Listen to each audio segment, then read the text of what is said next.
6 months into my pregnancy, my body heavy and undeniably changed. I stumbled upon something online that shattered my world.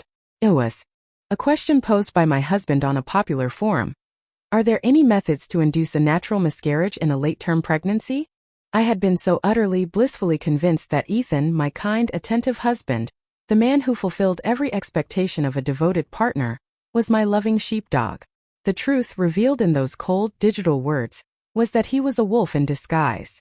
At 6 months pregnant, my body felt burdened, no longer solely my own. I took my maternity leave early, trading the bustle of the office for the quiet rhythm of home.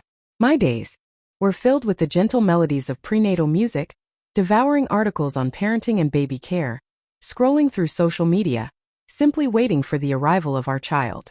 This morning, a news alert popped up on my phone. It directed me to a viral thread on a major online forum. The title alone was enough to spark outrage. My wife is 6 months pregnant. Can I ask for a divorce now? The comments below were a torrent of condemnation, calling the poster a scumbag, heartless, a disgrace to husbands and fathers, wishing him an awful end. I read the full post, my own indignation simmering. The man was, without a doubt, a monster. His entire post was a litany of complaints about his wife, how unfashionable she was after marriage, how she lacked polish and embarrassed him, how she was plagued by princess syndrome. He boasted about his own humble origins, his Ivy League education, his 6-figure salary as a top executive in a foreign company, claiming he couldn't bear the thought of being tied to such a woman for life, that it filled him with despair. I felt a pang of genuine sympathy for his wife, and a deep sense of gratitude that I had never encountered such a person. Ironically, my situation with Ethan bore some superficial resemblance to the man in the post. Ethan was 3 years older than me, and we attended the same university. I was a freshman when he was a senior. By the time I graduated with my bachelor's degree, he had just completed his master's. He was handsome, intelligent, and hardworking. And from the moment we started dating, he was unfailingly good to me. My parents, however, were staunchly against our relationship. My father, in particular, who had started his career in government before venturing into real estate for my sake, had seen a great deal of the world and its people. He'd made a fortune but also developed a sharp, often cynical understanding of human nature. You can tell a lot about a person's heart by their face, he'd say, looking at Ethan. That kind of man. He's not to be trusted. But I dismissed his concerns as snobbery, believing he was blinded by wealth, convinced everyone was after his money. Ethan was everything my father wasn't. Ambitious, self-made, determined. He came from a modest background but was incredibly driven. He landed an offer from a Fortune 500 company right after graduation and within 2 years, became a department manager, tripling his salary. He was naturally frugal, but he never skimped on me, not a single penny. Sometimes, things I couldn't even bring myself to buy, like luxury goods, would magically appear on one of the countless anniversaries he always remembered. I was head over heels for Ethan, ignoring my father's warnings. I badgered my mother until she relented, secretly borrowing the household registration booklet. We got married and I promptly got pregnant. My father was furious, threatening to disown me, cutting me off financially. In the early days of our marriage, we didn't even have our own place, living in a service department provided by Ethan's company. Our first pregnancy wasn't viable. There was no heartbeat at 60 days and I had to have a miscarriage. Ethan was devastated, both for the loss of the child and for me. He cared for me meticulously during my recovery, tirelessly attending to my every need. After months of witnessing Ethan's apparent devotion, coupled with my mother's constant lobbying, my father finally softened. He agreed to provide nearly $1 million RMB for a down payment on a 2-bedroom apartment on the outskirts of the city. The mortgage would be paid by Ethan and me.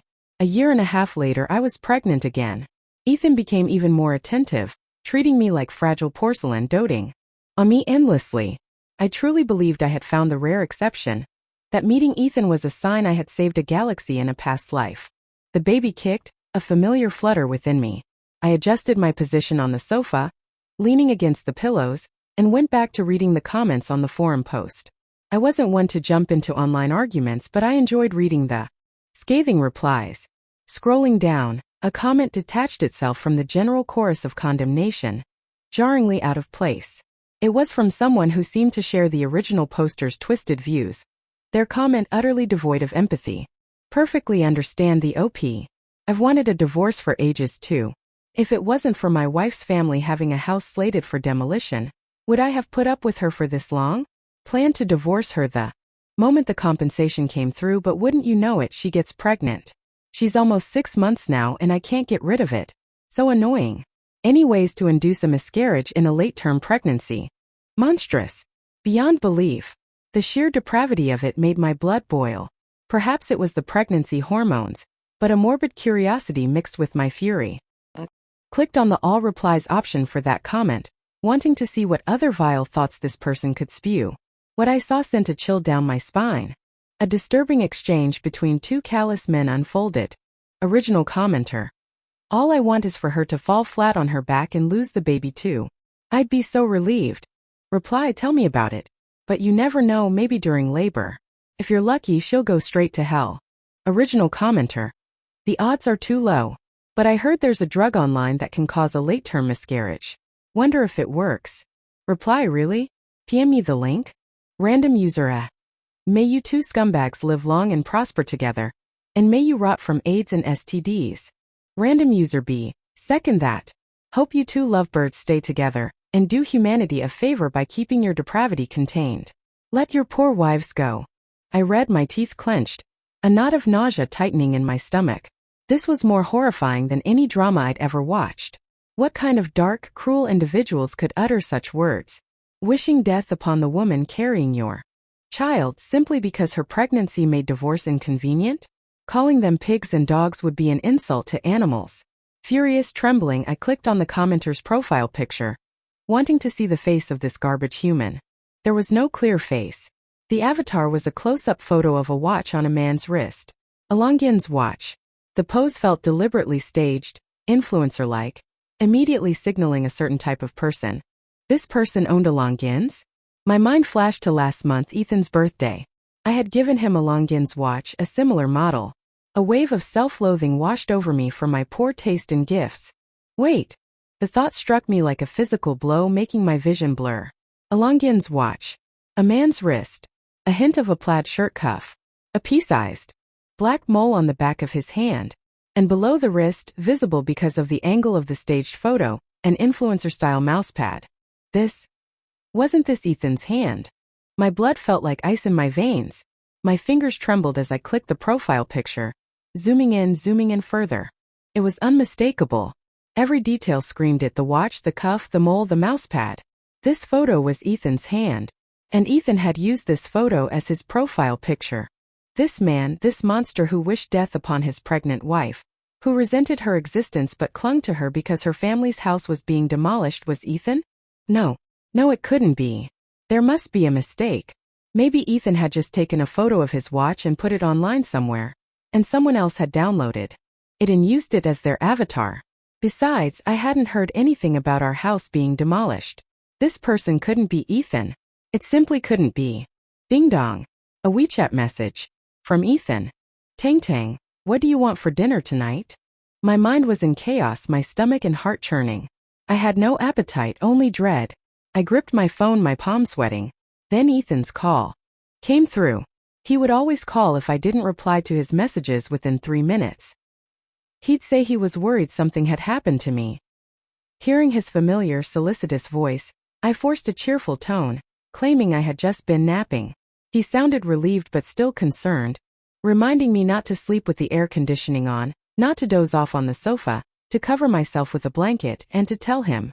Before I left the house, I laughed, calling him a worrywart, but tears inexplicably streamed down my face. I told myself it was just pregnancy hormones making me paranoid. How could this kind, attentive Ethan possibly be that horrifying man who wanted to be rid of me? Ethan loved me. His WeChat moments were always full of posts about his dear wife. His profile picture was even our wedding photo. After hanging up, a new WeChat message popped up. Ethan had sent a heart emoji, but when I clicked to view the message, I froze. Ethan's WeChat profile picture had changed. It had been our wedding photo moments ago, but in the instant I clicked to open the chat, it refreshed. It was the same familiar pose picture: the Longines watch, the keyboard, the mousepad, the plaid shirt cuff, the mug. It was the same avatar I had just seen on the forum, the avatar of the vile man wishing death upon his pregnant wife. Two things were instantly clear. One, social media avatars sometimes have a cache delay. You have to open the chat to see the updated picture. Two, most major social media apps allow one-click login. Using linked accounts. Could Ethan have simply used his WeChat to log into the forum? This was almost conclusive evidence. It was his account. These were his words typed out, his true thoughts. I stared at the WeChat chat interface, panic rising in waves. Pregnancy made me prone to impulsiveness. Without thinking, I called him. Ethan answered immediately, his voice tense. "What's wrong? Is everything all right?" I suppressed my suspicion, making small talk, then casually asked why he had changed his WeChat avatar. Ethan explained that he was bored during his lunch break, looked at the watch I'd bought him, really liked it, took a quick photo and used it as his avatar. My heart felt like it had been plunged into ice water. Ethan had changed his avatar at lunch, and mere hours later someone just happened to steal that specific photo to use as their forum profile picture? Tang might not be brilliant, but I wasn't that stupid. I hung up and spent the agonizing hours until 6:30 p.m. battling my spiraling thoughts. Ethan arrived home right on time, bringing my favorite items. From a famous Hong Kong-style cafe, milk tea, and red bean egg waffles. The more attentive he was, the more terrified I became. Person who knew you so well, who slept beside you every night. If they harbored dark intentions, how dangerous, how terrifying they could be. Yet seeing Ethan, his shirt damp with sweat, rushing straight to the kitchen to make dinner before even washing his face, my heart ached with confusion and sadness. Just then I heard a ding-dong. Ethan's phone, left on the living room table, lit up. His phone had a fingerprint lock. I had never doubted him or had the habit of checking it. But even on the lock screen, message notifications sometimes appeared. I saw it was a message about an online order. The seller's message read, "Dear, item shows as received. Please give a 5-star review. Also, please note, not recommended for consumption during pregnancy." The words were a lightning strike. I stood rooted to the spot, my heart twisting with agonizing pain. But before I could reach for the phone, before I could even process what he had ordered, Ethan's voice called from behind me. He told me dinner was ready. Like a zombie, I followed him to the dining table. A delicious, nutritious meal was spread before me, but I had no appetite. Ethan asked if I felt unwell. I shook my head, claiming I was just full from the egg waffles. He scolded me gently, then scolded himself for buying me junk food from outside, saying it wasn't hygienic. I said nothing, but a cold dread settled deep within me. Food from outside might not be hygienic, but things inside the home could be deadly. Ethan finished eating and went to take a shower. I noticed he took his phone with him. Things had escalated to a point where I could no longer delude myself. But I still couldn't understand. What had gone wrong between us? What could have made him hate me so much that he wanted me dead? I refused to believe it. It couldn't be true. Was he having an affair? Was there some other reason? Whatever it was, I was his wife, the woman he shared a bed with. Hearing the shower turn off, I quickly wiped away my tears. This wasn't the time to cry. Ethan stood behind me holding a glass of milk. It was imported prenatal formula, he said. A colleague had helped him order. He heard I was having trouble sleeping due to the baby's movements and thought this might help me relax. I turned, asking casually which colleague was so kind, willing to carry heavy formula back from abroad. My heart pounded. Or, did you buy it yourself online, and are you afraid I'll think it's fake if you tell me the truth? Can I see your online order history? Ethan's face froze for a second. He scratched his head, laughing, calling me paranoid. He wouldn't argue with me, he said, because I was a sensitive pregnant woman. Then he went into the bathroom again. He said he needed to wipe the floor, worried I might slip and fall. Watching his performance of the doting, careful husband, another wave of sadness washed over me. But there was no time for sadness. While Ethan was busy, I turned and poured the entire glass of milk into the pot of clivia lilies by the window. That night we lay in bed, backs facing each other. I knew sleep would not come. Ethan's snoring gradually filled the room. My tears finally broke free. Yes, crying was necessary, but as an adult I knew I had to figure out what to do next. Quietly, I crept into the living room. Using my laptop, I logged into the forum. I found Ethan's account, took screenshots of all his comments and replies. I didn't know if these could be used as evidence, but I had to start building my case now. I browsed through his other comments and posts. The more I read, the colder I felt. This wasn't him.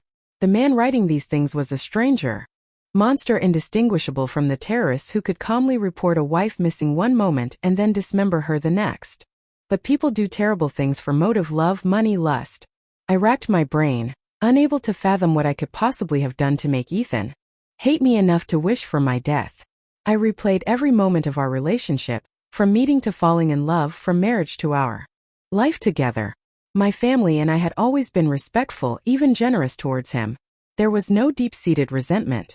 And while I might have been a bit willful at times, I was generally considerate, a good wife, far more domestic than many other girls who only knew how to shop.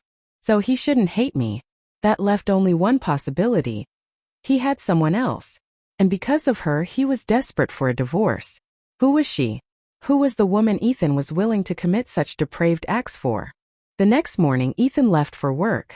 I began searching the house, overturning drawers, opening closets, looking for any clue, any trace of another woman's presence. Finally, I found something. One of Ethan's expense reports, detailing a business trip to City B in March. The dates were listed. March 7th to 9th. My heart pounded, my breath quickening. I remembered clearly, vividly. March 10th was a Saturday, also my father's birthday. I had wanted Ethan to come home with me to try and mend their relationship. But Ethan had claimed he couldn't get away from clients and wouldn't be back until the 12th. His expense report showed his hotel stay in City B only covered up to the 9th. That meant he had stayed 2 extra days over the weekend. With whom? My heart plummeted into an icy abyss. That evening, heavy with dread, I went back to my parents' house. Father, pretending to be busy, hid away reading his newspaper, deliberately ignoring me. But Mother was different. She sensed my distress immediately. "Tang Tang, why are you back home without calling?" she asked, her voice laced with worry. Tears streamed down my face. I couldn't speak. The man I had chosen, the man I had defied my parents to marry, was betraying me. How could I tell her? "Tang Tang, what's wrong? Did you argue with Ethan?" Mother was frantic. "Mom," I choked out, the words ripping from my throat. If I divorce Ethan, what about the baby? Should I still have the baby?" Mother froze, stunned. "Tang Tang, what are you talking about? Divorce? That's not something you say lightly. What misunderstanding do you and Ethan have? Talk it through, all right? And the baby? It's so big already." From the inner room, Father's gruff voice rumbled. "I told you so. Chun Wei is an ingrate. You wouldn't get anything good following him." Mother flared up. "Old man, can't you speak properly? Tang Tang, don't listen to him. Tell Mom what's wrong. Mom will help you figure it out. If you and Ethan have a misunderstanding, don't do anything rash. Divorce him. It's for the best. If you want the child, we'll help you raise it. If you don't, while it's not born yet, get rid of it." Father's voice was loud, decisive. "Shut up. No dinner for you." Mother stormed towards his room, intending to close the door. I saw Father turn his head to look at me. His face was dark, disapproving, full of impatience. But seeing that familiar, stubborn expression, a strange sense of peace settled over me. I had a fallback. Even if I lost everything else, I would never lose my parents' love. I stayed at my parents' house for over a week, deliberately keeping my distance from Ethan. I'd answer 1 out of 3 calls, reply to his messages hours later. But I didn't make a scene, didn't accuse him. In every other aspect, my behavior was normal. I was playing a calculated game. I told him, "I want to stay at my parents' for a while. You're so busy with work. They can take good care of me here. Don't worry. I plan to stay until the baby is born." Ethan considered this for a while, then said, "All right. How about I bring some things over?" That evening, he came to the house bringing 2 bags. Clothes for me and the prenatal formula. Looking at the image of the mother and baby on the can, the symbol of nurturing motherhood, my heart felt like it was being crushed. I couldn't understand. What kind of woman could make Ethan so obsessed, so monstrous? I had withdrawn, seeking safety. Yet he was still pursuing me? What great obstacle was I, his wife, blocking that he would go to such lengths, even sacrificing his own child? That afternoon, I took the can of formula and went to see Sarah Lewis.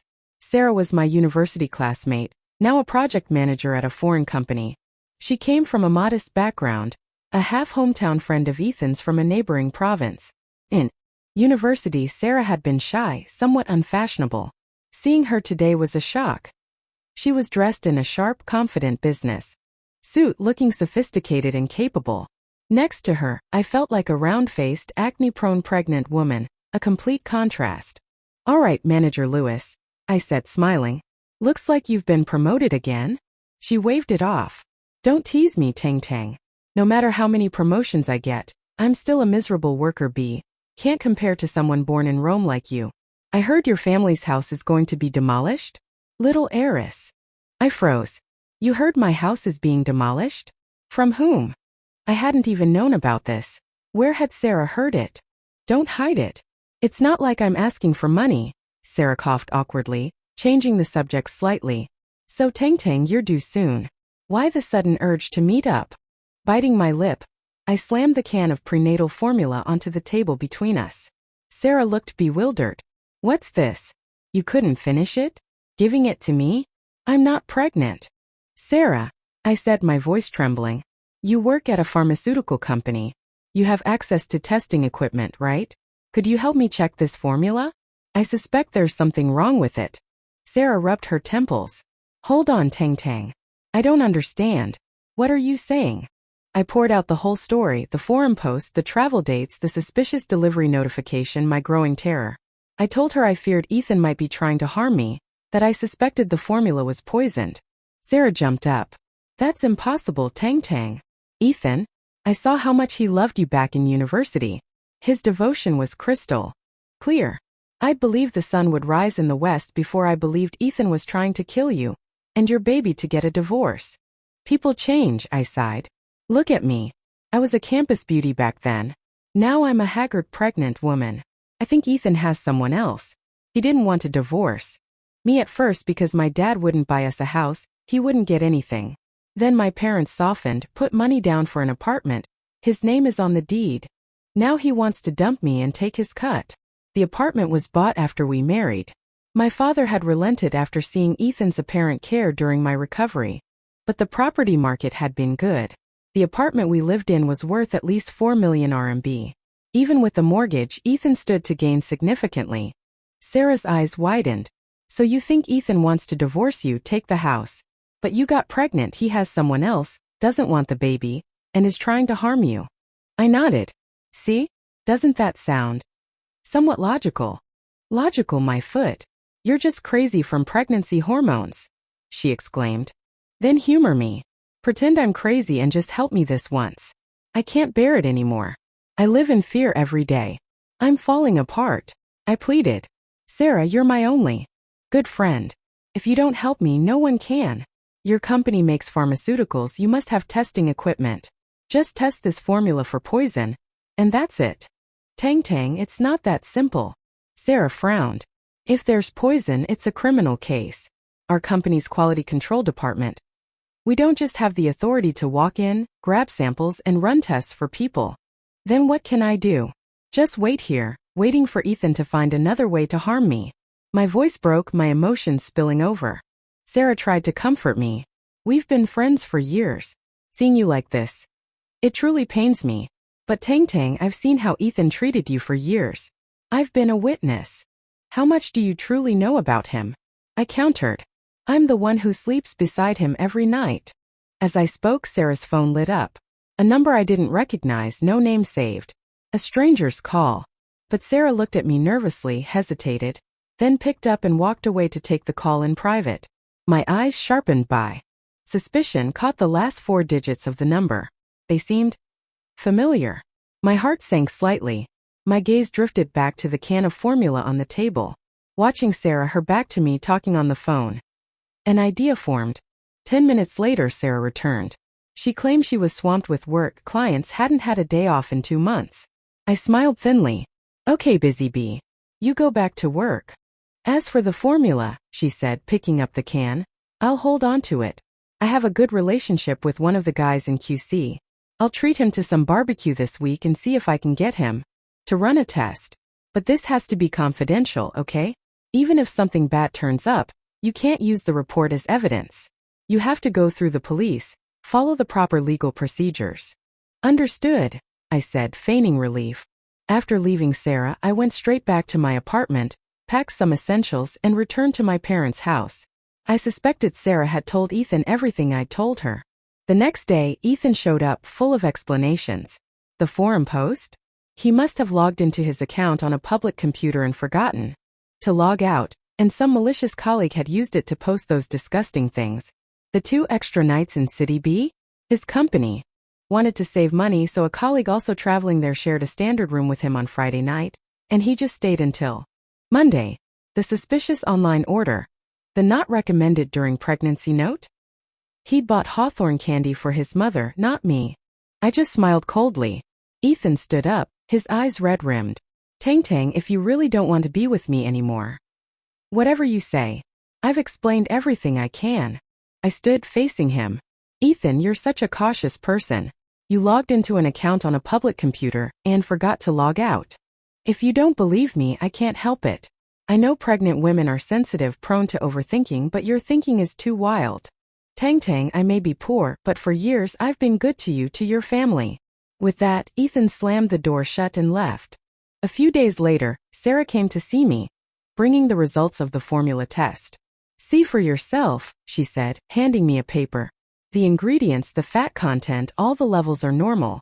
There are no harmful substances in the formula. Can you finally stop being so suspicious? Sarah showed me the lab report. I looked at the report, then at Sarah, a complex mix of emotions churning inside me. Sarah looked at me earnestly, like a friend giving tough love. Ethan is truly good to you, Tang. I'm telling you, if you're really suspecting him just because your family's house is getting demolished, that's a bit heartless of you.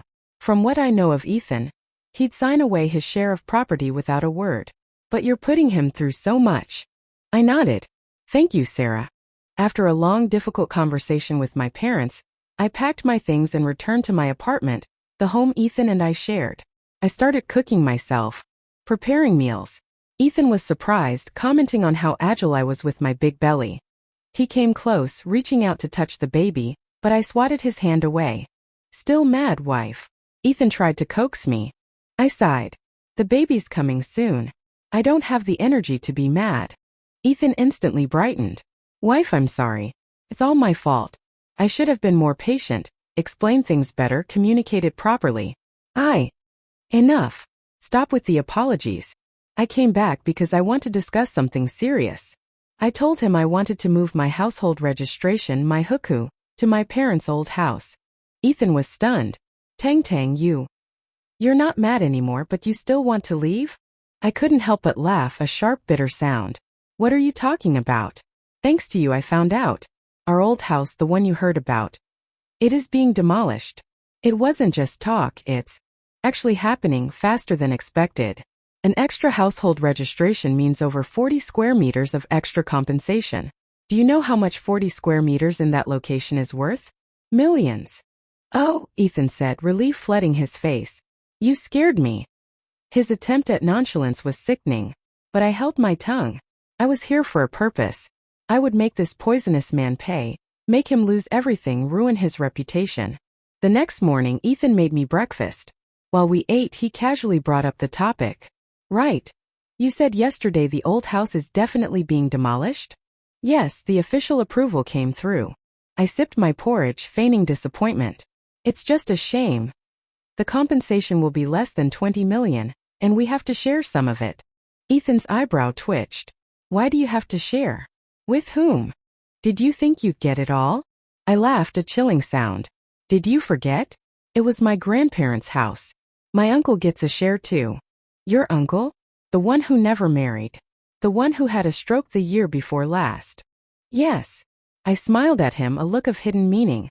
Compensation is calculated per registered resident. So my dad is arranging things now, trying to move my registration in. If we can, we'll get an extra share. Right. Ethan lowered his head, eating. After a moment, he looked up. So, Tang, if compensation is per person, can I move my registration in too? A faint curve touched my lips. What are you thinking? A married couple counts as one household. My parents are 1/3, we're 1/3, my uncle is 1/3. Got it. Oh, Ethan fell silent.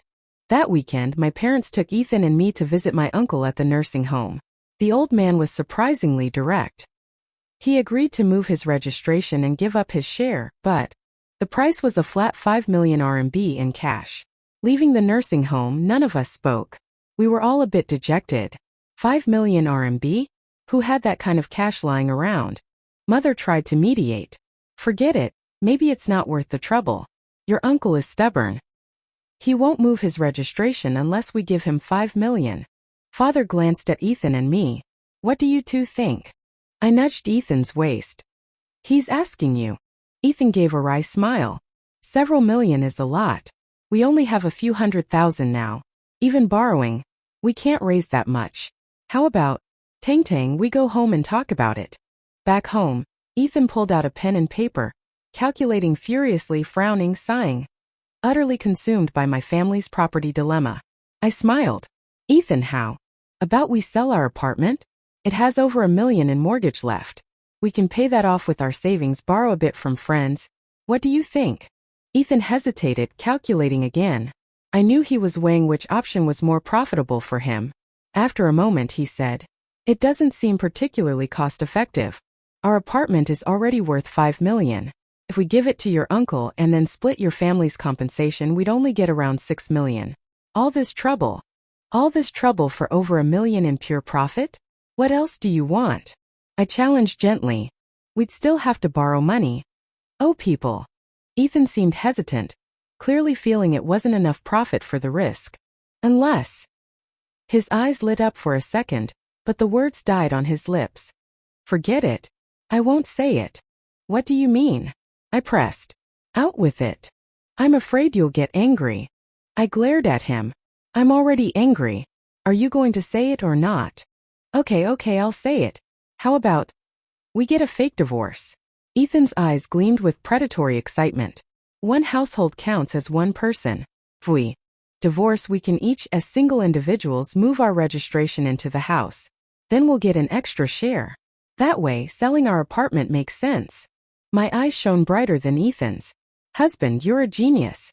A brilliant plan. I gave him a thumbs up. My father, using his connections, found a friend who worked in small business loans. Within days, Ethan secured an 800,000 renminbi loan.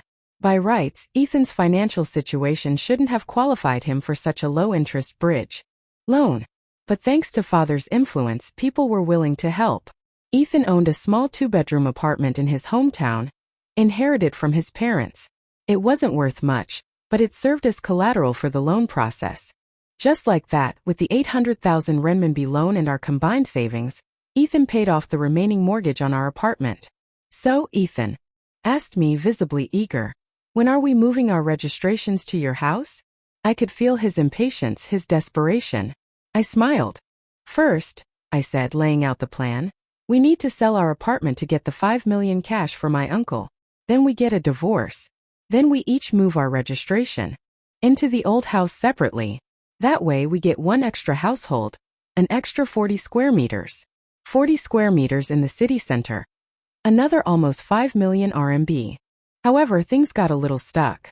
We listed our apartment with an agent, but it wasn't selling quickly. Days turned into a week. Ethan grew more and more anxious. Luckily, I brought some good news after visiting my uncle that weekend. I told Ethan that Uncle George said we didn't have to sell the apartment. We could just transfer ownership of our apartment to him directly, and he would deal with selling it himself later. Really? That's great. Ethan was instantly relieved. So when can we transfer the ownership? He pressed. Transferring the ownership is easy, I said. The most urgent thing now is the divorce. I looked at Ethan. My dad said the official approval came down. We have to move our registrations in quickly. Once the developers start registering households, it will be too late. What? Then we have to go now. Ethan was practically buzzing with urgency. I nodded. Yes. Before 4:30 p.m. Let's go today. And so, Ethan and I officially divorced. The apartment registered under our names was transferred to my uncle's name. Stepping out of the property transaction center, Ethan immediately urged me to hurry and transfer my registration. I knew he was anxious, truly anxious. I smiled. To celebrate the upcoming demolition, I booked a table at a fancy restaurant for that evening, insisting Ethan join me. But when Ethan walked in, he froze. Sarah was there. I invited her, I explained, my voice calm. She helped us clear up a misunderstanding. She deserves to celebrate. Sarah stood up, her face pale. Tang, you're too kind. We're all friends. You and Ethan. I've seen you two together since university. I smiled, raising my glass. Yes, I said, my gaze fixed on her. Seeing us together. How could you resist getting involved? A chilling silence fell over the table. Sarah's face drained of color. Tang. What are you saying? I smiled again, the expression not reaching my eyes. Sarah, Ethan and I are divorced. From now on, he's yours. You don't have to sneak around anymore, or plot how to get rid of me. And you don't have to worry about my family's property anymore. As I spoke, I dramatically threw open my coat, revealing a pillow I had strapped to my stomach. In their stunned silence, watching their bewildered faces, I smiled, a cruel, triumphant smile. The baby, I announced, my voice clear and devastating. I had a miscarriage. Tang, you. Ethan gasped, his face contorting with disbelief and fury. Watching his expression, the raw greed and anger in his eyes, I asked, you must be wondering when I started suspecting you, right? Trust a woman's intuition, especially when betrayal is involved. My sixth sense had been screaming from the moment I saw that first online post. But the concrete evidence began to pile up. When I first found Ethan's expense report, the one showing his extended stay in City B, I had, purely by chance, scrolled through Sarah's WeChat moments. There on March 10th was a post, City B, here I come. Meaning, I said, my voice steady, meeting Sarah's terrified gaze. The weekend Ethan lied about being away on business, the weekend he didn't come back on time. You were in City B too. Sarah jumped up, her face flushed, stammering. I went to City B because I was on vacation. What does that have to do with Ethan? How can you suspect me like this? I smiled. But you told me yourself you were working late, very busy, hadn't had a vacation in ages. When did I say that? You misheard. Sarah denied it, her face burning red with shame and panic. Then how do you explain this lab report? I threw the test report I had given her, the one supposedly showing the formula was harmless, onto the table. You said the formula was completely normal, no poison, right? Tang, I think you're paranoid. I told you I had it tested. No, there was poison in it. I laughed, a hollow, despairing sound that held a twisted sense of relief. I said, Sarah, before I gave you the formula to test, I emptied an entire box of loose powder from my makeup kit into it. If you had actually tested it, you would have found a huge proportion of foreign substance. But you gave me a report showing absolutely nothing abnormal. If the social media post and the travel dates were the start of my suspicion, receiving your normal report was the moment my suspicion was confirmed. My voice dropped to a low, chilling tone. You were helping him cover it up. I looked directly at Sarah, watching her face drain of color, her eyes wide with terror. Tang, I admit I didn't actually run the test. I thought you were being too suspicious. Really? I laughed again, a sharper sound. So you forged this report? That's quite elaborate. And it even has your company's official seal. My laughter turned cold. Excellent.